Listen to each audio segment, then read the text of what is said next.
বদনজর কতটা সত্য যার সাথে হয়েছে একমাত্র সেই বুঝতে পারবে যে তার সাথে কি হয়েছে।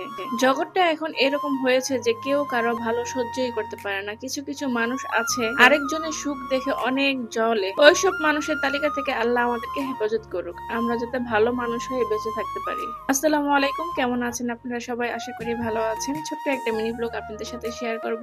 আমি আজকে রাত্রি ঘুরতে বের হয়ে গিয়েছিলাম আমার হাজবেন্ডের সাথে। একটু রিল্যাক্স টাইম বা কোয়ালিটি টাইম যাই বলেন না কেন, জাস্ট হাজবেন্ড ওয়াইফ একটা কফি শপে বসে একটু ড্রিঙ্ক করতেছিলাম। যাই হোক, এই জুসটা কিন্তু একটু ভালোই লেগেছে, খারাপ লাগেনি। এটা লেমনেটের মতো ছিল।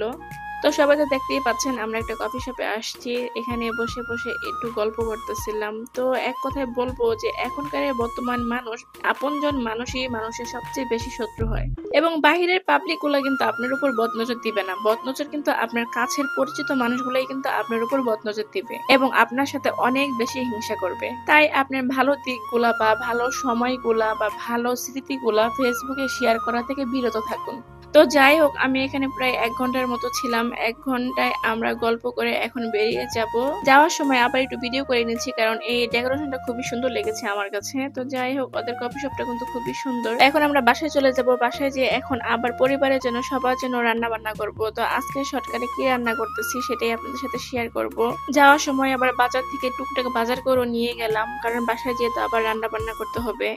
যাওয়ার পথে বাজার করে নিয়ে গেলাম। বাজার থেকে নিয়েছি ড্রাগন ফল, শাকসবজি এবং পেয়ারা আর ইলিশ মাছ। তো বাসায় এসে কিন্তু কিছুই আর ভিডিও করতে পারিনি, তাড়াতাড়ি করে চেঞ্জ করে রান্না বান্না করতে নেমে পড়েছি, কারণ রাতে ডিনারও তো করতে হবে। এটা এখন রান্না করব শর্টকাটে উস্তা ভাজি। আলু দিয়ে উস্তা ভাজি করলে কিন্তু খেতে খুবই ভালো লাগে। আপনাদের কাছে যদি তিতা লাগে তাহলে উস্তাটা আগে কেটে লবণ দিয়ে মাখিয়ে তারপর ধুয়ে নেবেন, তাহলে দেখবেন যে অতটা তিতা লাগবে না, খেতে খুব ভালোই লাগবে। আমাদের বাসায় কিন্তু আমি উস্তা ভাজি রান্না করলে সবাই খেতে পারে, ইভেন আমার ছোট বাচ্চারাও খেতে পারে। আসলে উস্তা ভাজি ছোট বাচ্চারা খেতে চায় না, বড়রাই পছন্দ করে, কিন্তু ভালোভাবে রান্না করলে সবাই খেতে পারবে। তো যাই হোক, একটা ইলিশ মাছ এনেছিলাম, ইলিশ মাছটা সুন্দরভাবে কাট করে রাখছি, সকালে রান্না করব। আজকে আর রান্না করবো না, রাত করে বেলা শুধু উস্তা ভাজি রান্না করব আর ঝটপট মুরগির মাংস রান্না করব, তাহলে রাতে ডিনার কমপ্লিট হয়ে যাবে। এর মধ্যে আবার একটা মুরগি কেটে আলু দিয়ে ঝোল রান্না করতেছি, কারণ ঝোল ছাড়া তো আবার বাচ্চারা ভাতই খেতে পারে না। যার বাসায় ছোট বাচ্চা আছে একমাত্র তারাই বুঝবে যে চিকেন খেতে তারা কতটা পছন্দ করে। বাচ্চাদের কাছে গরুর মাংস হচ্ছে মুরগির মাংস খেতেই সবচেয়ে বেশি পছন্দ। আমি কথাটা ঠিক বলছি কিনা বাচ্চার মায়েরা অবশ্যই কমেন্ট করে জানাবেন। আমার হাজবেন্ড মুরগি খেতে পছন্দ করে না, তাই আবার তার জন্য আবার আইড় মাছও রান্না করলাম। রান্না শেষে খাওয়া দাওয়া শেষ করে থালা বাটি ধুয়ে এখন আবার একটা ড্রাগন ফল কেটে নিলাম।